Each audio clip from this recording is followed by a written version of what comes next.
오늘 하나님의 말씀 스바냐서 2장 13절로 15절입니다.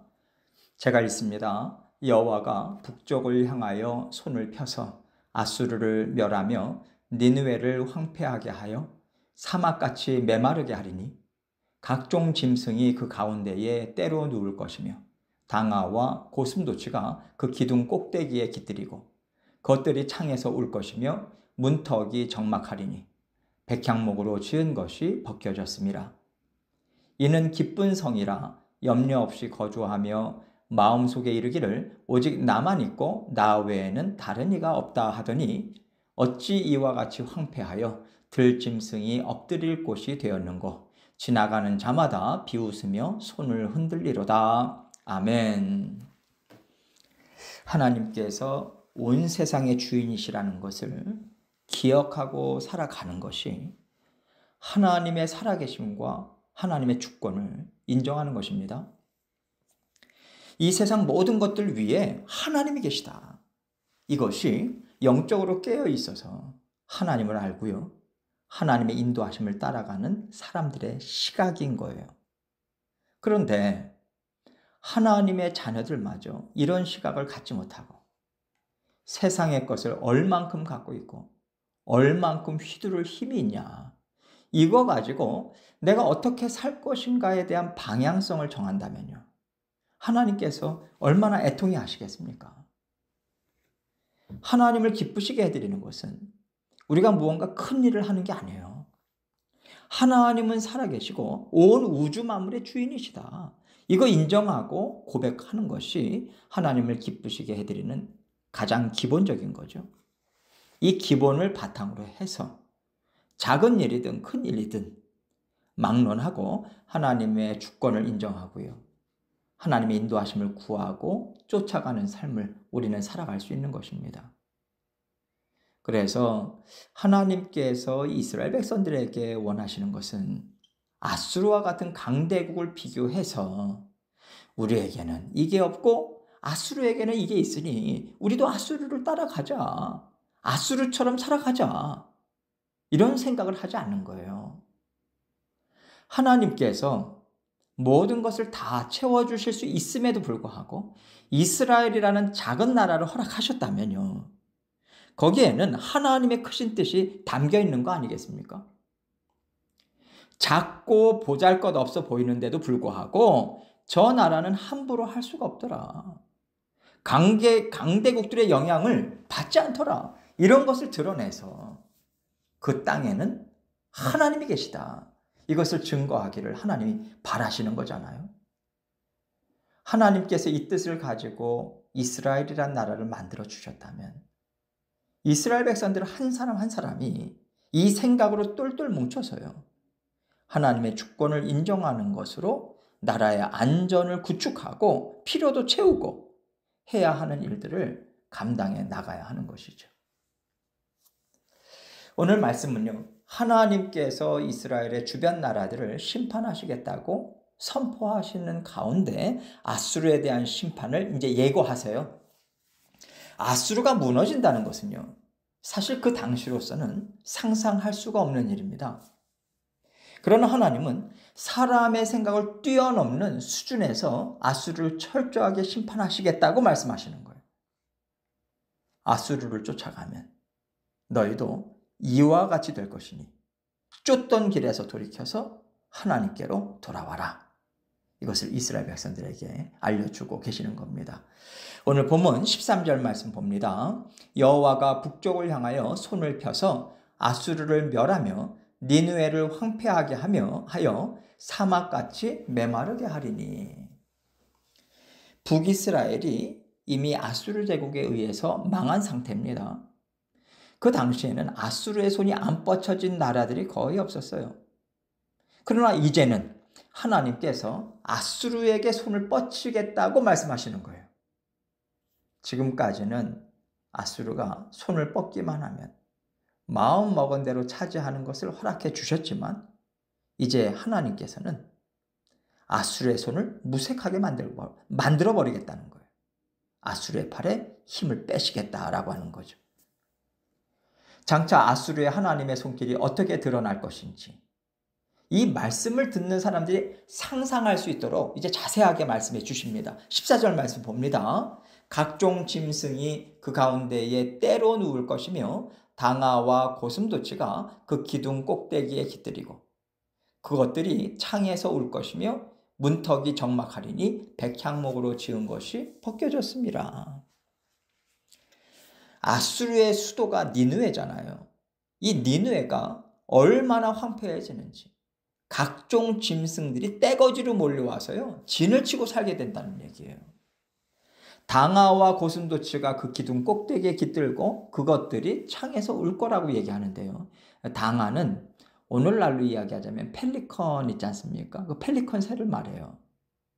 부엉이나 까마귀와 함께 황폐하고 적막한 상태를 나타낼 때 자주 등장하는 동물 이름이 당아입니다. 문턱이 적막하리니 백향목으로 지은 것이 벗겨졌습니다. 백향목은요, 그 아름다움과 향기 때문에 나무들의 왕이다. 이렇게까지 불리고요. 화려함과 부의 상징이 백향목이에요. 그런데 다 벗겨져서 퇴락하고 집 문턱은요. 드나드는 사람이 없으니 적막하기까지 하다는 거죠. 건물은요. 사람이 살고 있고 계속 활동하면서 관리도 하고 보수할 때 아름다운 것이지 사람이 떠나고 내버려지면 아무리 비싼 것으로 지어졌고 화려했을지라도요. 금세 지저분해집니다. 을씨년스럽기까지 하죠. 니느웨 성이 이런 상황이 된다는 거예요. 15절입니다. 이는 기쁜 성이라 염려 없이 거주하며 마음속에 이르기를 오직 나만 있고 나 외에는 다른 이가 없다 하더니 어찌 이와 같이 황폐하여 들짐승이 엎드릴 곳이 되었는고 지나가는 자마다 비웃으며 손을 흔들리로다. 이는 기쁜 성이라고 지금 말하고 있어요. 최강대국의 강대국 아수르의 수도였으니 니느웨 성이요 얼마나 화려하고 얼마나 크고 아름다웠겠습니까? 세계 각국에 있었던 진귀한 것들은 니느웨 성에 다 들어와 있지 않았을까 싶어요. 아수르는 많은 나라들을 정복했습니다. 전쟁에 나갔다 하면 승리를 했죠. 그래서 니느웨 성에는요 이번에도 전쟁에서 승리했다, 이겼다, 승종고만 울렸을 거예요. 전리품들은 세계 곳곳에서 끊이지 않고 들어오고요. 흑청만청 살았을 거고요. 그래서 기쁜 성이라고 말을 할 수 있었다는 거예요. 염려 없이 거주하며. 아니 누가 감히 아수르를 건드릴 수 있겠습니까? 연약한 나라들이 두려웠던 이름이 아수르였던 거거든요. 그러니까 아수르는요. 우리는 안전하다.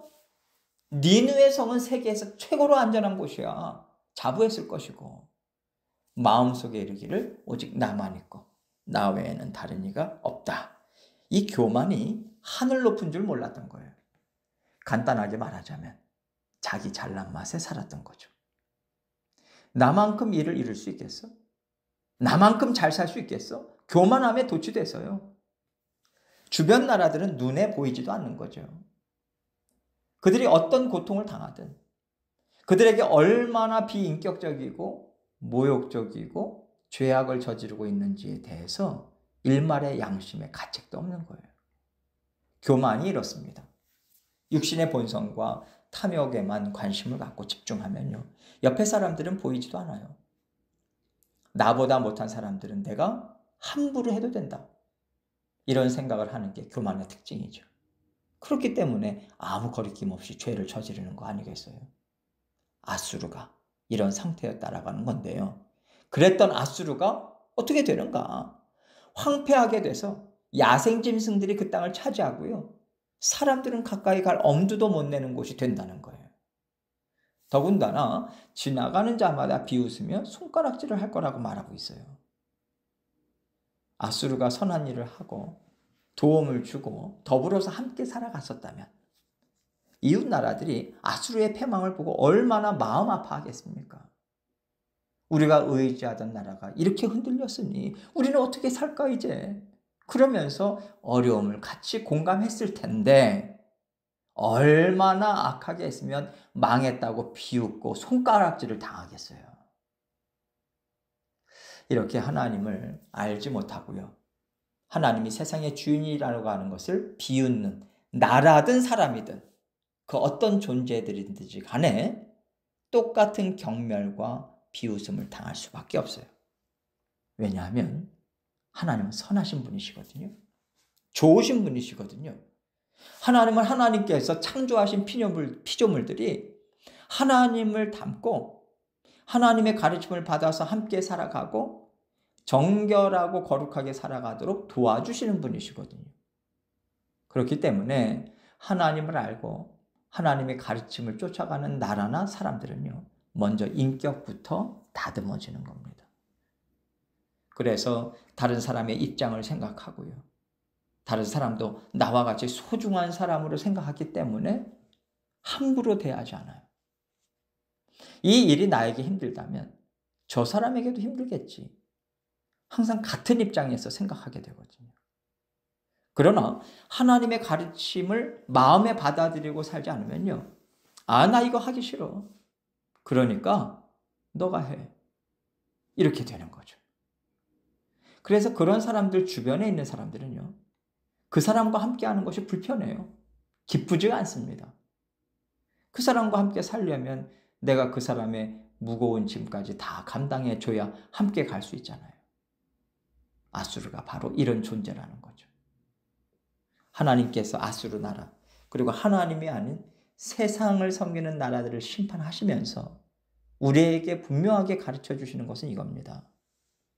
하나님 안에서 거하는 것이 자신도 아름답게 하고요. 주변 사람들이나 주변 나라들까지도 아름답고 평안하게 만들어주는 영향력을 갖게 한다. 이 가르침을 우리가 항상 생각하고 살기를 하나님은 바라시는 거예요. 하나님의 가르침을 제대로 받고 살아가고 있다면 하나님의 가르침이 우리를 정결하게 하고요. 지혜롭게 합니다. 또 하나님의 도우심만을 바라보고 세상을 쫓아가지 않기 때문에 하나님께서는 우리를 책임지는 일을 힘있게 이루세요. 그래서 세상의 어떤 강한 힘도 세상의 어떤 권세도 내가 비록 작고 힘없고 부족하다 하더라도 함부로 건드릴 수가 없는 것.